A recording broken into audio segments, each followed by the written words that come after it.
Ineffective leadership is toxic, and I wish that everyone would take a vested interest in building their leadership skills up front.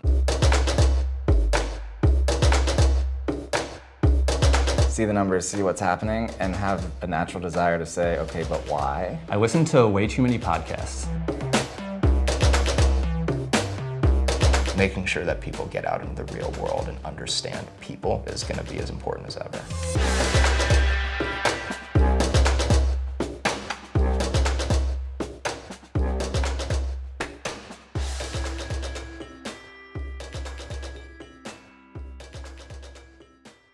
As you become a more senior leader in finance, it's much less about the numbers. The real kind of value is being able to tell a story about the numbers and bring folks along. It's kind of really hard to know what skill set would be most desirable in 10 years. I mean, I think there's still value to be added by having the relationship, by being someone who can really translate the numbers and communicate the numbers and tell the story. And I think that's where FP&A can still add a ton of value in the future. I do try and block out a portion of every day to read things, be that industry reports or things about finance and what's kind of happening in the space. And having a vested interest in where things are moving from a market perspective is very important, and having an understanding of economics, macroeconomics, is a critical piece more than ever because of the times that we're living in. I listen to way too many podcasts, and I read a newsletter called Stratechery.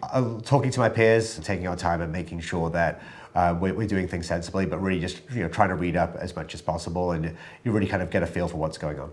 With the rise of AI, it's becoming easier to draw conclusions off of a single data set. But as we start to talk about different data sets from different systems and how they're going to work together and what our process will be on top of that, AI will, of course, get better at that over time. But I think humans still have an edge in that area, and that's where we can provide value on top of some of the things that AI does. An area that I think AI will be really useful is actually in presenting the data to other people and giving them insights and visualizations. As a finance person, we're not necessarily an expert on user experience. AI could pretty easily be an expert on user experience, so we could say, here are the types of things I want to highlight, and I need you to help me make a dashboard. And the AI could hold us true to presenting the information in a way that will be useful. I think the way things are going, it's definitely going to be an understanding of how to work with AI systems. There's a lot of very manual work that still happens within FP&A, and I think if you fast forward 10 years, a lot of that's hopefully going to be done by computers and AI. AI is a great tool to gather and consolidate data, and it's also another perspective. But at the end of the day, you also have to have the ability to check it and play devil's advocate, just like with anyone else on your team. I just think that having the ability to ask an AI a question, and once the forecast is created, that tool can pull together multiple things in a few seconds and give you an answer, I think is huge. I think, again, given we're still a little bit early on in the AI journey, just globally, it's understanding the black box and making sure and getting confident with the numbers and what it's producing. I think it will give us a lot of efficiencies. The more and more quick access to data, the ability to continue to automate things. I see a lot of the work that FP&A is doing and spending time on becoming quicker and quicker already, and so I think that will just help escalate that. I believe that AI has the ability to make anyone that feels financially illiterate, it allows them to very quickly move up that learning curve. It also will automate so much of what we do, and it will help inform forecasting to a greater degree than we've ever experienced, which all allows the human element of driving strategic decision making. You're much more empowered with that kind of leverage. A big part of the job that I like right now is coaching and building up my team, building up their confidence, and making sure that they're set up for success. The ability to interact and manage and lead is such a forgotten art, and it's not until you become a director or a VP at a company and then you're like, wow, I actually need to lead people. Ineffective leadership is toxic. It's absolutely toxic, and I wish that everyone would take a vested interest in building their leadership skills up front. My philosophy around leadership is you're very ill-equipped to lead if you've never learned how to follow. AI will never be a leader.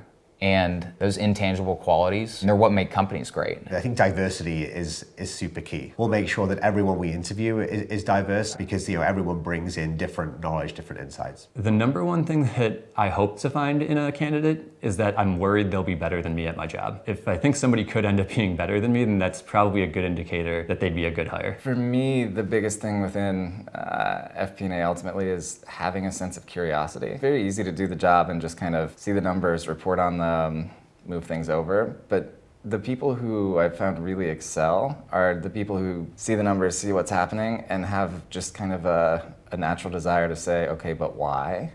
And start digging in. It's more important than ever to teach interpersonal skills, because it's very easy to forget that interpersonal skills will be the thing that set the best FP&A professionals and really any professional apart. And there's always time to teach the base skills, math, statistics, decision-making, frameworks, whatever it is. You can learn that from a book, you can learn that from a lecture, but making sure that people get out into the real world and understand people is going to be as important as ever. So forecasting eternally is interesting to me because you're always going to be wrong. The question is just being wrong in the right way or knowing where you might be wrong. I hesitate to make any true predictions on something. I have a feeling things are going to change so much that any prediction we make might look good in 3 months, but it probably won't look good in 3 years. I mean, it's pretty tough right now. We haven't seen an environment like this in over a decade. There's a lot that needs to be taken into account. You make the best guess you can make,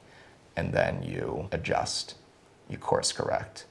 But assuming that you actually know what's going to happen makes it a lot harder to course correct, and that is dangerous in and of itself. And there's always a level of uncertainty.